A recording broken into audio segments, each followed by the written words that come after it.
guys. I hope you're doing great. Oh gosh, this is a lot of cables right now, and I don't need them. Okay, so let's get started. Hi, welcome back to my channel and to my podcast. I haven't done an official announcement. I've started a podcast. It's called Unfiltered by Esther. You can find it on Spotify and Apple Podcast so far, and right here on YouTube. And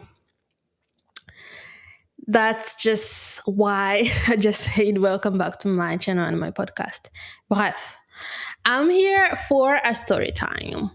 Or is it just, I'm not good at telling stories, but I'll try. But before I do that, thank you so much again for being here. If you are new here, my name is Esther. And if you want to be part of the family, please feel free to subscribe and hit the notification button to not miss any of my videos. It's free, it's completely free. I promise it doesn't cost anything except probably the internet and your time. If you are a returning subscriber, I see you. Thank you so much for returning. So, just a little disclaimer, this video is just your girl telling a story. It's not an video from an expert who knows everything that has anything to do with immigrating to CA. It's just a story. It's nothing more than that. I'm not here to give advice or to give you tips and strategies of how you can immigrate to Canada. No. That's not what I'm doing. This is why it's really uncomfortable to share these type of things. But again, I feel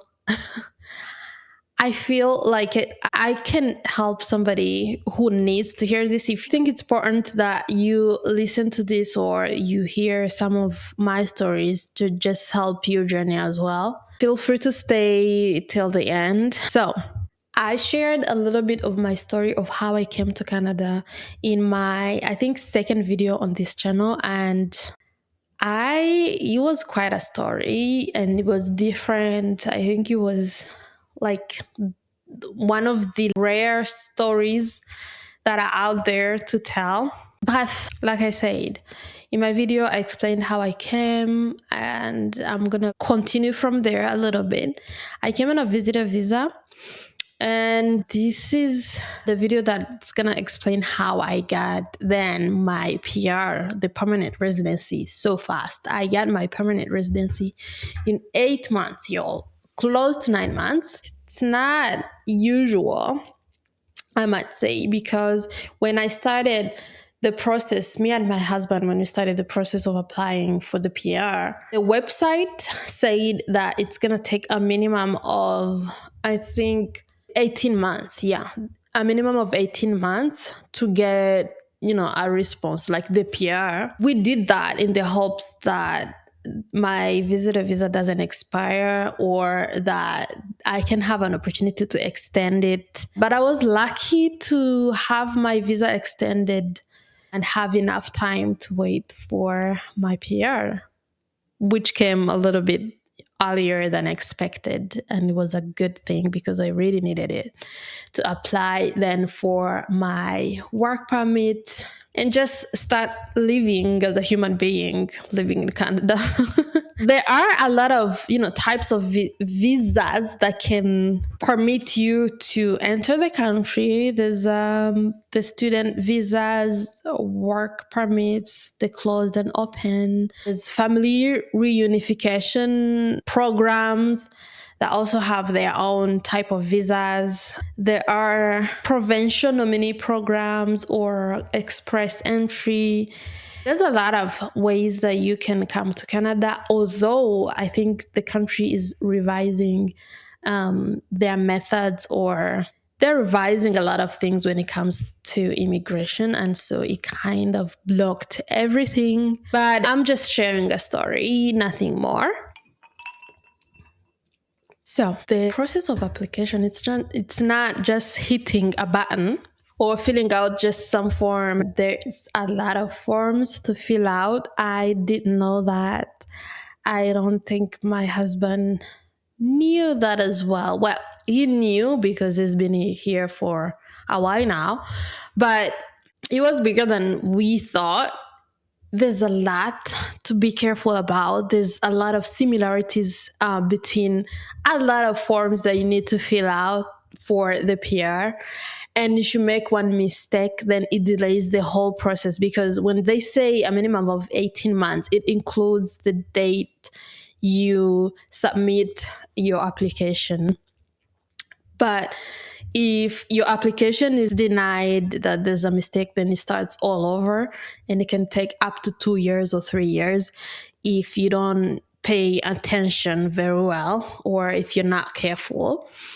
And so we feel that a lot of forms, I think it took us like a month or so, a minimum of a month, to fill out and go through everything. And remember, I was Anglophone. Filling out French papers is the most difficult thing. I had to go Google or wait for him to come back home from work, do it together. Or sometimes he would do, lots of the filling more than I, even though it was my PR that we are trying to get. It was just tough. I think that's the toughest part of the process of applying for the PR.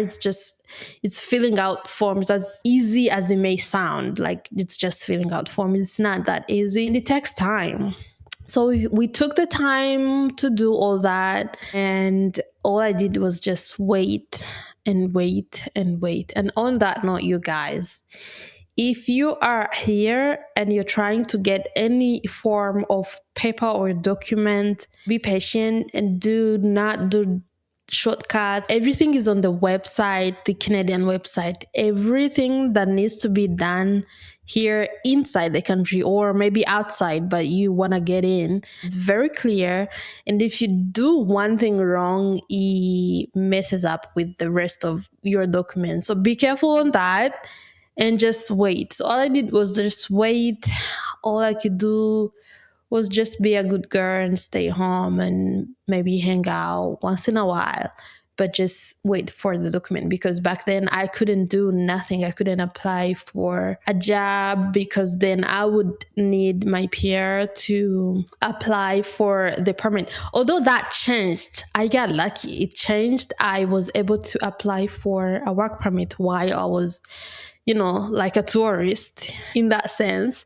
And the day I got my PR is the day I got my work permit. It's really funny because then the work permit wasn't needed anymore. Bref, that's my story.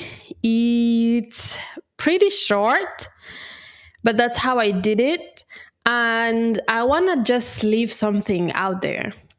If you are in a situation like I was in, like you are in a long distance relationship with somebody, you get married so you can be reunited and start a family, be sure that the person that's trying to get you the documents, that trying to get you to come to their country, is actually doing their job. Like, ask the questions, be informed on what's needed, because the forms and the applications can be boring. So some people may take their time to start applying, and it doesn't do well for the people, that are waiting to see their husbands or their wives. The more you delay your application, like you don't submit your application, the longer it takes to be reunited with your family. People don't necessarily say that that's the case, that I delayed, I took my time, I didn't apply right away. They say I'm working on it, but working on it, it's just the other person is suffering from waiting and waiting and waiting and waiting. And these things take time. Be a team and work on it together. And yeah, I think that's all I had to share. um I think that's pretty much it. That's pretty much my story. So, thank you for watching. I'll see you in my next video. Bye.